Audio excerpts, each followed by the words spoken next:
Good afternoon, everyone. I almost said good morning. Time during this crazy cold week here in Kansas has really gotten to me, but thank you for joining us today and this afternoon. My name is Julie Mulvihill, and I am the Executive Director for Humanities Kansas.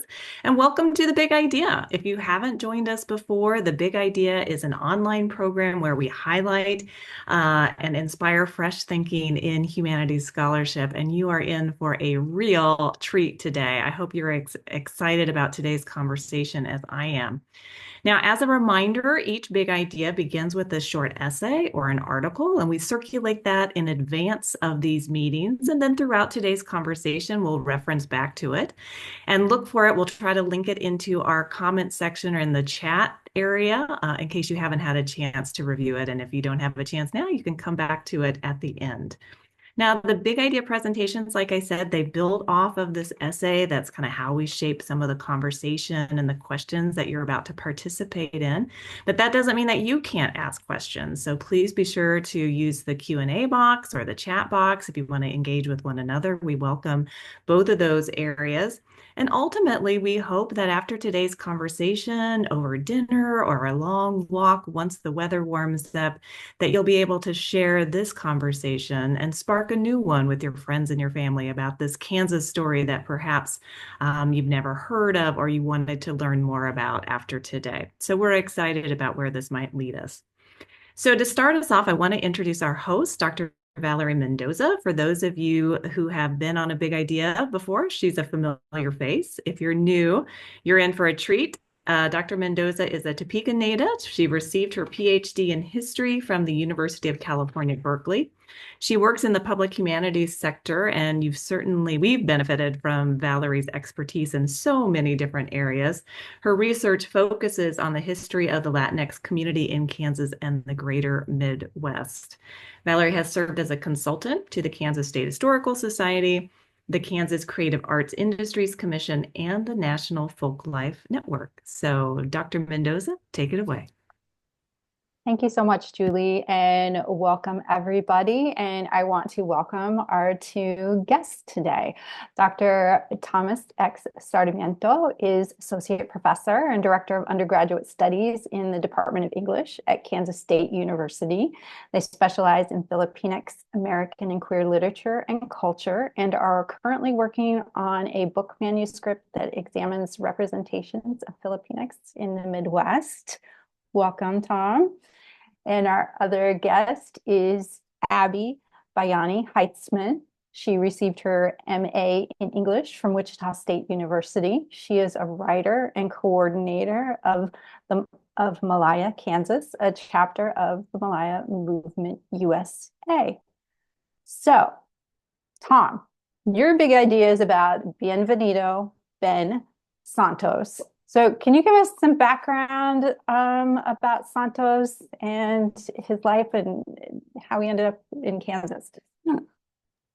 Yeah, I'm happy to. Yeah, so as I mentioned in the Big Idea essay, Santos was born in the Philippines in 1911, so just over 100 years ago, and ended up in the United States when he was when he was 30.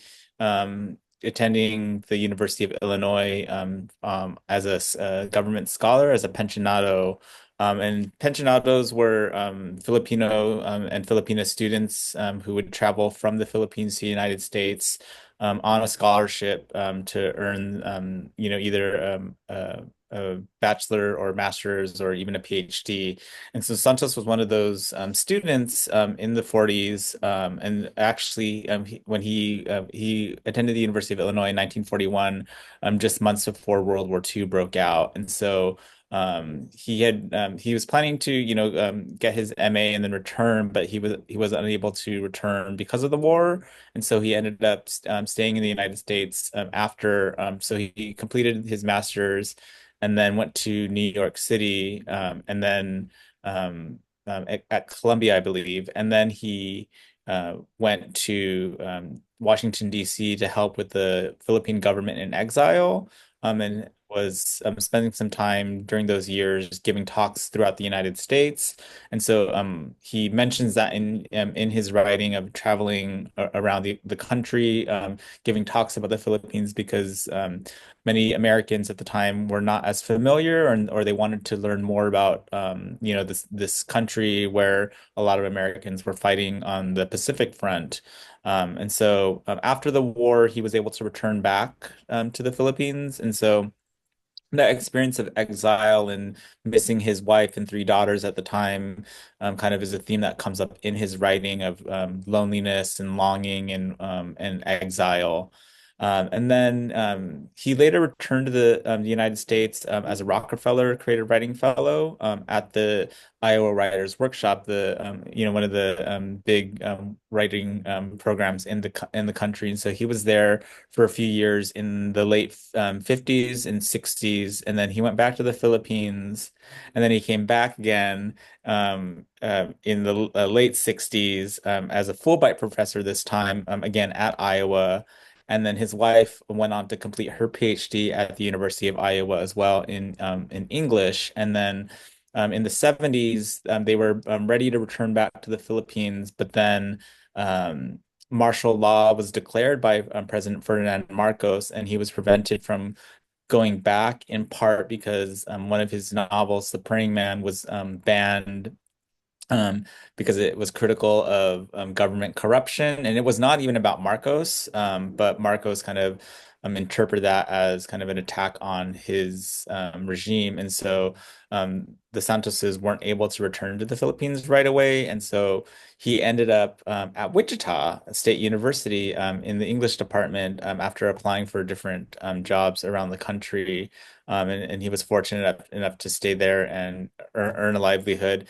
He was in his 60s at the time, and so he was later in his life. But it was one of the joys of that he recalls fondly in his memoir about living in the middle of the country and unexpectedly. It actually reminded him a lot of the rural parts of the Philippines where he had lived in later in the one of the provinces. So yeah, and then he passed away in 1996 in the Philippines. So as that brief kind of bio shows, like he spent a lot of time going back and forth between the two countries. Yeah. Yeah, but he also spent a lot of time in the Midwest, and to be exiled twice, that is Yeah. really interesting. Yeah, yeah. Yeah. Abby, you are interested in Santos as well, and you have a unique connection to him. How did you learn about him? And yeah, tell us all about that. Yeah, so I actually came across Ben Santos on my own. I think, in my last year of my undergrad at Wichita State, I was majoring in English, and I was trying to figure out what I would possibly want to focus on in my master's program because I knew I was applying. And I really wanted to look at Filipino American literature. And I thought, obviously, this was before I did a lot of research into the topic, but I thought looking at Filipino American literature related to the Midwest would be an interesting topic for me to go into. So I started looking at that, and I found Ben Santos, and he stuck out to me because he was a professor at Wichita State. And that meant a lot to me because there is a Filipino association in Wichita, but there's no like student association. And I really didn't meet a lot of Filipinos while I was at school. I met most of them outside of the campus area.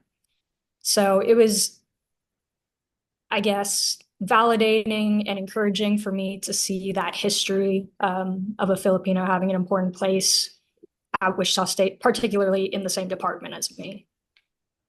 That's one of those moments, as a researcher, it's just like, I found this, this nugget that just like informs, the work that you want to do. It must have been really exciting for you. Yeah, definitely. I was especially passionate about it, I think, because I did have the opportunity to read or to take classes like world literature, Black American literature, Native American literature, but I never got to focus on Asian American literature. and specifically Filipino American literature. And having, I guess, a research interest that was so close to my personal life, it really encouraged me to get deeper into it rather than just considering an academic interest. I felt my own personal ties to it. Yeah, because Tom, you mentioned in your essay how, when we think of Asian Americans, oftentimes we think of the West Coast, right? Because there are such large populations of Japanese and Chinese, and, I'm thinking Angel Island and internment camps, and there's even a really good sized Filipino um, population in the West Coast. But when we don't think of Asians and Filipinos, especially in the Midwest. So having this, renowned author here and in Kansas, no less, is just really exciting. So can you, either of you, both of you, tell us about his work and what makes him so special? Yeah, so and it's funny that Abby, your story is similar to mine, though. I didn't, I wasn't in Kansas, but I did my PhD at the University of Minnesota, and I grew up in California, and so actually one of my professors who was Filipino encouraged me to take a look at Santos's work, and when I started reading it and learning more about him, that connected to that sense of being in the Midwest as a Filipinx person, and feeling like, oh wow, like this really is a similar connection or feeling validated.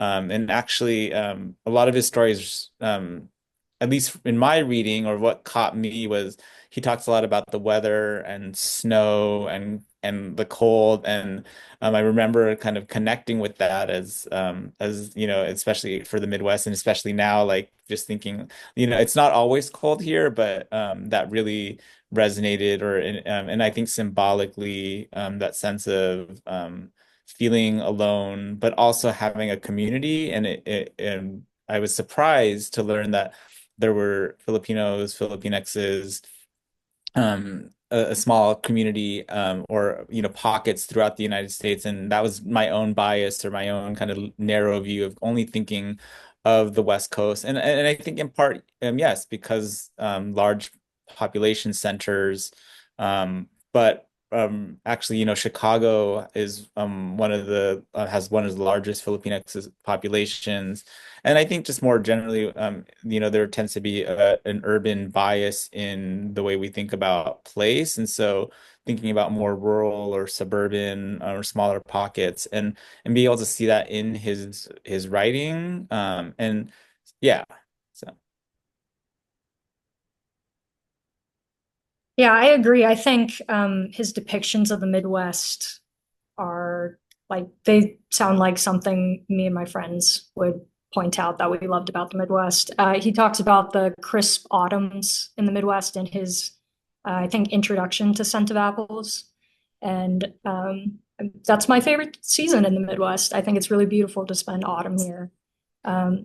And also, I want to go back to, Tom, what you said about the Midwest surprisingly reminding him of like the rural areas of provinces in the Philippines. It's kind of funny to me because I do see like these pockets of Filipino groups in cities like Wichita or Kansas City as kind of islands.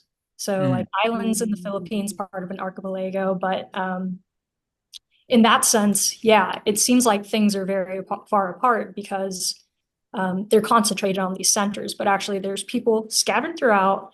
And I was one of those people. I grew up on a farm outside of a major city. So yeah, the rural connection was interesting to me as well. Yeah. Yes, and Topeka. Yeah, thank you. So Tom, Yes. when we were talking earlier, you said you had a small piece of Santos writing you wanted to share with us. So can you please treat us? Yeah. So this is from his Scent of Apples, the first edition, and so my copy is well worn. And so this is actually the story is from of other deaths, and the reason why I picked it is so the narrator is named Ben, but like many ethnic American writers, it's sort of semi-autobiographical, but it's also a composite of different characters. And so I read it as inspired by Ben Santos, but not literally Ben Santos. But so this story talks about the narrator Ben's travels throughout the United States, giving those lectures, which Ben Santos actually did. And I picked it in part because there's a reference to Emporia, Kansas. Um, we swam at Higgins Lake in Michigan, and we lay on the sand looking at the sky. Once I said, "Our skies are bluer than your skies," and my American friends laughed to hear me say that. We camped by the firelight near the lake, and two colored boys sang spirituals, and I sang a kundaman softly, thinking of home. One week I stayed in Terre Haute, and on leaving I saw Wanda running through the college campus, waving a book. It was a new edition of Omar Khayyam. She gave me the book. "Goodbye," she said, "and remember us who have not courage enough but are trying hard." In Emporia, one of the American college girls who was married to a Filipino in Kansas City took me around the town and showed me her husband's picture, a dark, good-looking boy with prominent cheekbones. On my departure, she told me now she would walk with the campus with her head high. "Now I know," she said, "why I love my husband." In Troy, Alabama, a barefoot, freckled boy took me to his house on the farm. The family had a boy in the Philippines. They wanted me to stay for dinner for the night there. We had ham and sweet potatoes for dinner and plenty of milk. A bony, overgrown boy from a farm in Kentucky carried my suitcases all the way to the station at 4 o'clock in the morning and refused payment. "You said something yesterday, sir," he drawled, "which I shall always remember." In Bloomington, Illinois, a whole student body sang our Philippine national anthem as we stood in the auditorium after the Star-Spangled Banner. An old American teacher who had taught for some years in the Philippines brought her ancient mother along with her. "I wanted mother to see," she said, "how the boys we taught in the Philippines had grown up to be." Wow, that is so powerful. I love that passage that you picked. It's so much um, to talk about in there. And one of the things that comes up for me is like this notion of representation, right? With that piece about the woman in Emporia and, holding her head up high because she, now I know why I love my husband, right? And I want to know, what did he say in all these talks? It makes me wonder that everybody had such a an intense reaction to what he said. Yeah, and I was hoping to find something in his archive, but I didn't come across anything. So because these talks were given, during World War II, and so I wish that I was able to find something, but there might, I don't know if anyone might have some oral recollections, but unfortunately nothing documented. So.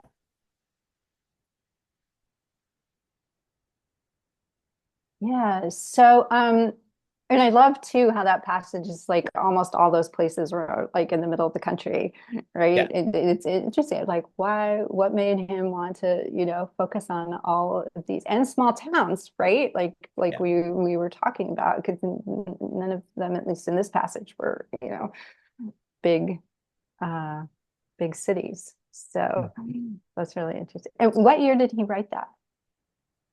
Um, I'm not sure when exactly, but I think it was published originally around the 50s. Okay. Yeah. So I'm really interested about his time in Wichita. Because we know he moved around a lot, but in Wichita was one of the places that he stayed the longest. So can either of you talk about his time there and what he liked about it so much?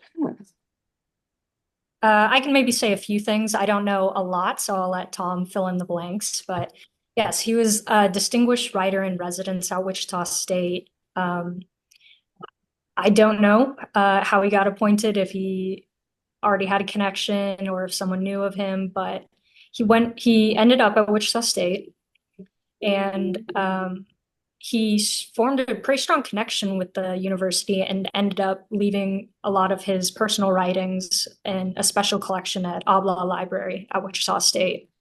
And that was really special to me. And I wrote my essay about it because the library was also a sentimental place for me on campus. Yeah, and I'm also not sure either in terms of why Wichita. But I think, he cast a wide net and was applying for different jobs around the country. And he was older, and so that was one of his concerns of just, kind of age bias and people not taking him for what he's worth. But I think because he hadn't he had published stories, and I mean at this time he was an accomplished writer, but he hadn't published or he didn't have a book out in the United States, but he had several from the Philippines. And so I think at this point, um, because of his distinguished career, he was able to land that job in the English department teaching creative writing. And I think and I imagine it didn't I imagine it helped that he had come out of the Iowa Writers Workshop as well. So Nice. Well, we have a couple of questions in, so we'll turn to those, and then I'll continue our conversation. So, in Scent of Apples, I love how the narrators of the stories seem to serve as guides, showing us different ways that Filipinx have made lives throughout the United States. Is this a device that Santos has used in his other works? I think so. One of the other books that I enjoy, it's called The Man Who Thought He Looked Like Robert Taylor. And Robert Taylor is an American actor. And this book was published in the Philippines, but I was able to get a copy through Amazon. And in that story, similarly, the narrator, Saul, it does operate as kind of a tour guide, giving us insight and window into in this case now the old timer or elderly Filipinx or Filipino male community in Chicago. And so he kind of shows like what happens to the Filipino men who migrated earlier, now are in as elderly people, and their desires to find a place and a home that's where the Philippines no longer feels like home, but the United States also feels alienating, and yet they are able to find a sense of community amongst each other. And so yeah, that notion of a tour guide, I think, describes the narration style. So a couple of things come to my head. First is, that his time in the United States is so impactful on him, and maybe because it serves as this, especially during World War II, right? That's a time of trauma and being separated from his family. That more than one of his stories is written, about, I mean, Robert Taylor, and then I'm wondering what he published in the Philippines. What language were those published in? Like, what was his dominant language? Did he feel like English was his dominant language, or? Yeah, English. Yeah. Okay. Yeah. And so he actually scholar Denise Cruz at Columbia University writes also about Ben Santos's work. And she actually traces a larger body of Philippine writers in English. And in part, I think this reflects or speaks to the colonial relationship of the United States on the Philippines, because English became the primary medium of instruction for education. And so a lot of the literary writers ended up writing in English in the Philippines, as well as when they were in the United States. Yeah. Yeah, I think a lot of times we forget that the Philippines was, once for a time Yeah. part of the United States. Yeah. Yeah. So Abby, I have a question for you because you wrote this lovely piece about Santos and the library at Wichita State. And one of the things you discussed in there was this geographic distance, from the Philippines, right? But also this notion of temporal distance. Can you talk about that? Yeah, so I think the geographic distance, that's the more obvious disconnect there. Not just from the United States to the Philippines, but also from the Midwest to the more densely populated West Coast. And that's two types of separation, one within the other, really. And that I think is just exacerbated by the temporal distance. Um, a lot of Santos's writings are very nostalgic. He has characters who seem to value traditional culture. And so,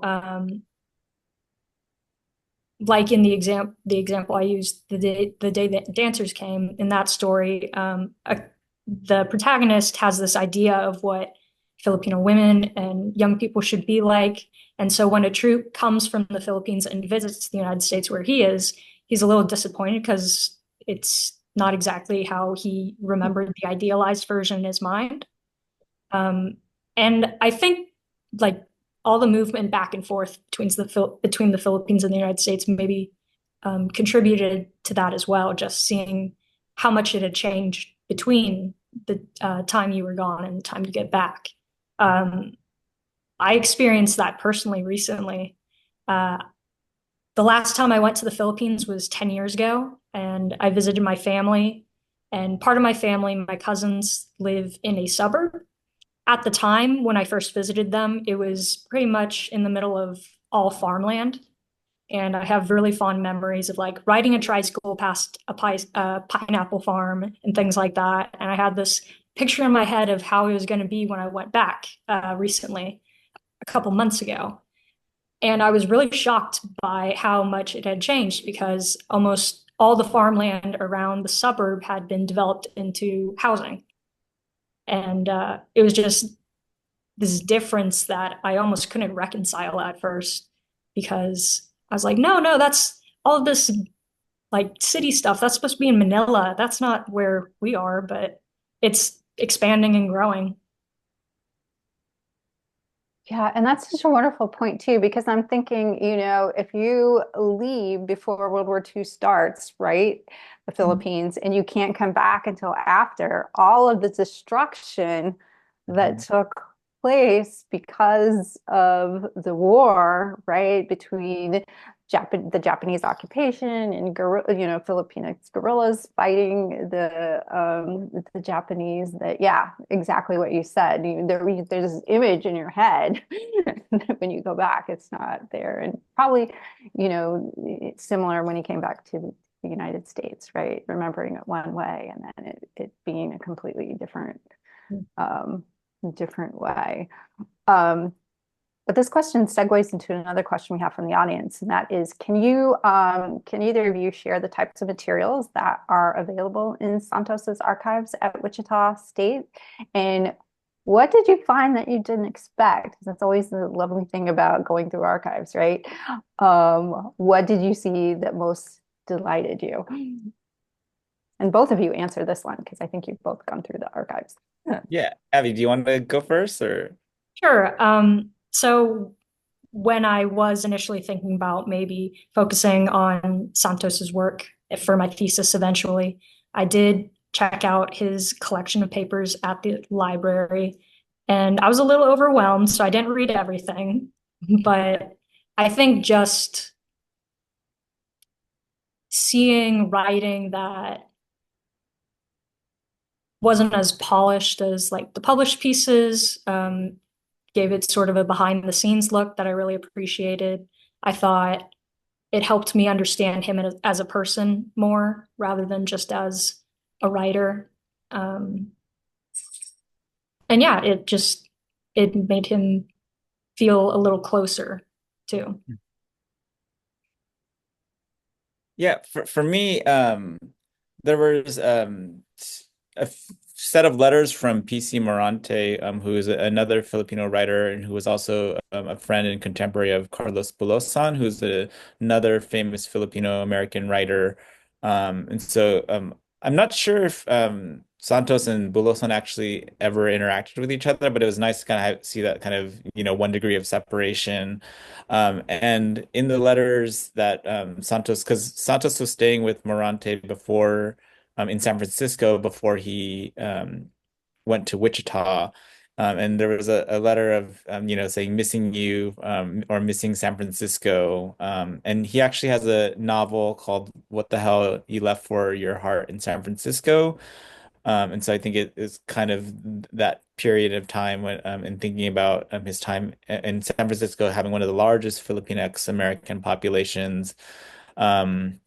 But also like in those letters, he would describe so in his stories, he writes about snow and the cold, but then in his letters, he would write about how hot it was in Wichita in the summers. And that was a fun kind of nugget. And there was one part where he, um, you know, um, uh, yeah, like I think actually it wasn't in his archive. It was, I think, is in his memoir where he writes about hearing the tornado sirens. And if for someone who's never lived in the Midwest, that's a new sound. And I remember, friends that have come visited me and family like hearing those sirens. And so, yeah, like I think seeing different drafts of his work in the archive.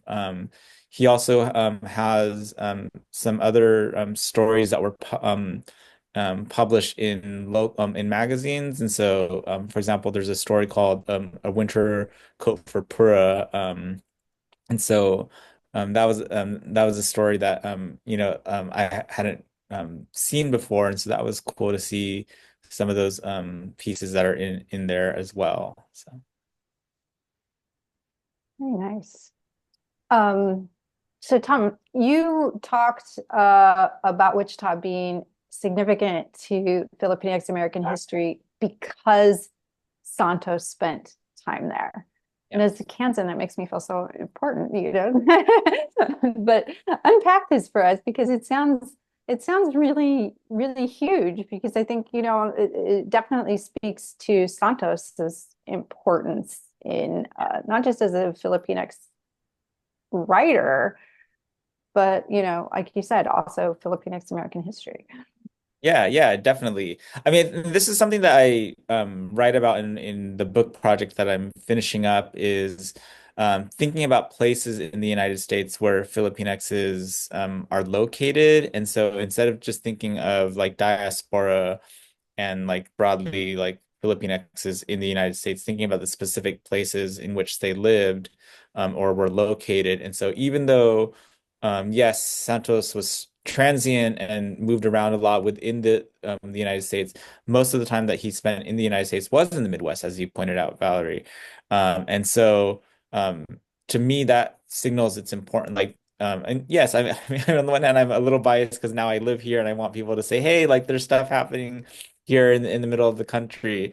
But I think really what for me, what that means is to think about Filipinx American history is also Kansas history, and then the fact that his papers are housed here in the state and at Wichita State University, that scholars have to go there if they want to get more background information about this writer and being able to see some of his work in process. And so I think that that's really cool that there's an archive in the middle of the country about important one of the most important Filipinx American and Philippine writers. Because in the Philippines, from the little that I've been able to read, Santos was, is a big writer there as well. I mean, he won national awards, and so the fact that his most formative times in the United States took place in this part of the country, I think signals its importance. I want to jump off that and just add that I think the idea of Filipino American literature in the Midwest in particular and also other regions or places outside America. I think those are super important just to have that diversity of voices and variety of perspectives. Not, I love America is in the heart, but not every book needs to be like that. It's interesting to see the differences between Filipino Americans' experiences on the West Coast versus in the Midwest versus Chicago, or well, Chicago's in the Midwest versus New York or somewhere on the East Coast. And something I want to get more into is reading diaspora literature from other countries. So like Filipino Canadians or Filipino British people, or even overseas workers, maybe in the Middle East. I'm Yeah. sure I've read stories about them. I'm sure there's probably stories by them as well. Mhm. Yeah. And just for those who don't know, America is in the Heart is part of the canon of Filipinx American literature. So if you haven't read it, add that to your list along with Santos if you haven't read Santos as well. So there, another question from the audience. There seems to be a lot happening in Wichita in the 1970s, which was when Santos was at Wichita State. For example, the Kansas African American Museum was founded along with the Mid-America All Indian Museum. What relationship did Santos have with the city beyond the university? How did he engage with Wichita, or how did Wichita engage with him? That's a great question. I'm not sure if I have the answer. It's probably more speculative. I'm not sure, Abby, if you have any insight. I do not. My guesses are from the little that I've been able to glean. Um, I think I want to. I'm guessing he didn't have a car for some reason, in part because when he writes about it, like when he writes about other places that he lived in, like for example, when he was living in Iowa City, um, he mentions walking around a lot, and so and he lived. He and his wife Beatrice, they were living together. They lived on campus at Wichita State, and so I'm not sure how often they were able to get around or get off campus other than connecting with other Filipinx members in the community. But I'm not sure in terms of the other connections with the broader Wichita community. Yeah. I was trying to figure out when the Filipino Association was founded. I think maybe the 70s or 80s, so maybe he was involved with that, possibly, but um, I wasn't able to find that information. But it's something that maybe current members, the leadership might know something about. Nice. And then a last question from the audience. What inspired both of you to get into literary writing? And do you have any insight on how we can encourage the next generation of Filipinx to embrace literature and writing? I can go first. So I think my interest and passion for exploring my own heritage um, kind of was intertwined with my growing interest in literature. I always liked to read, but when I started college, I was actually an engineering student. And in college is when I started getting involved with like Malaya movement, Filipino American organizations, and also I attended a special guest lecture on Shakespeare, and I came out of it and I was like, this is what I want to do. I don't want to build like bomber planes or anything. I want to write about literature. So I changed majors, started going into that, and realized that since literature and my cultural heritage are both very important to me, I wanted to focus on those two things together. And so I think to encourage other Filipino Americans to get into writing or engage in the culture in some other way, I would just encourage them to learn more about their own history and find something that they're passionate about. because if they have a story to tell, then it'll make it easier to write it down. Abby, it's funny that that you mentioned that you were an engineering major and that you didn't want to build the bomber planes. Because I also was an engineering major. And I did not want to, this was actually, I was in college around the war in Iraq, and I didn't want to, most of the jobs that were there were for defense, and I didn't want to be building unpeopled drones. And so I actually, as an engineering major, for my general education classes, I would take humanities and social science classes. And what got me into Filipinx American literature similarly is wanting to learn more about my heritage, and understanding where my parents came from, but also like what it was like to be me in the United States. And literature and cultural representations like media, film, performance, television. Um, it got me to thinking about like the different stories that we can tell.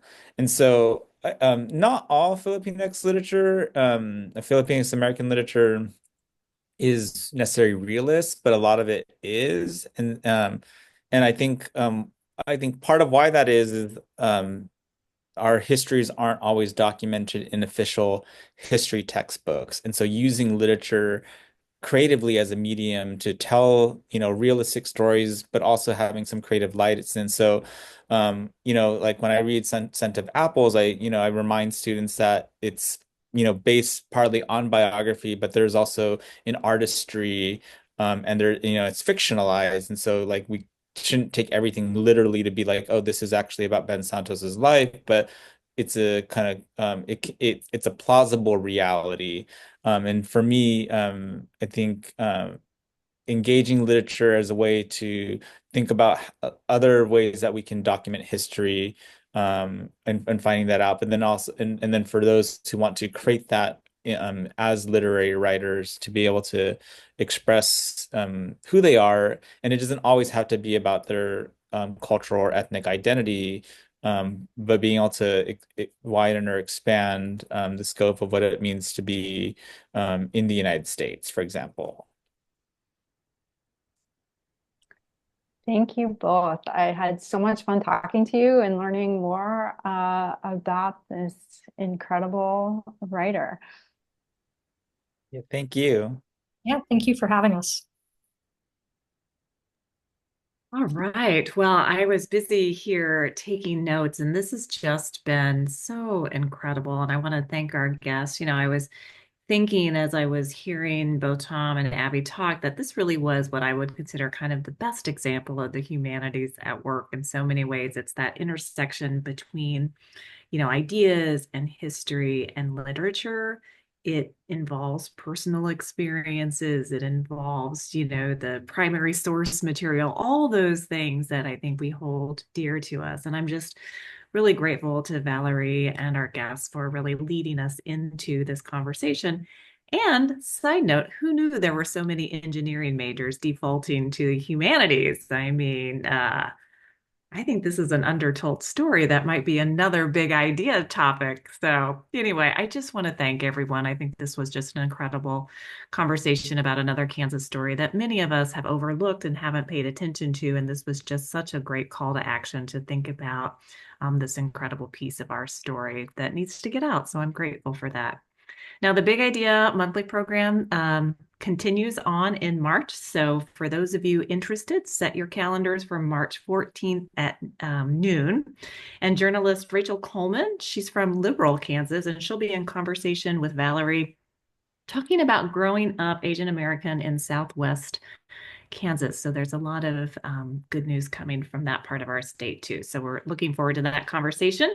So be sure to sign up for our e-newsletter or to follow us on social media. We're on Facebook and Instagram if you want to keep track of all the details.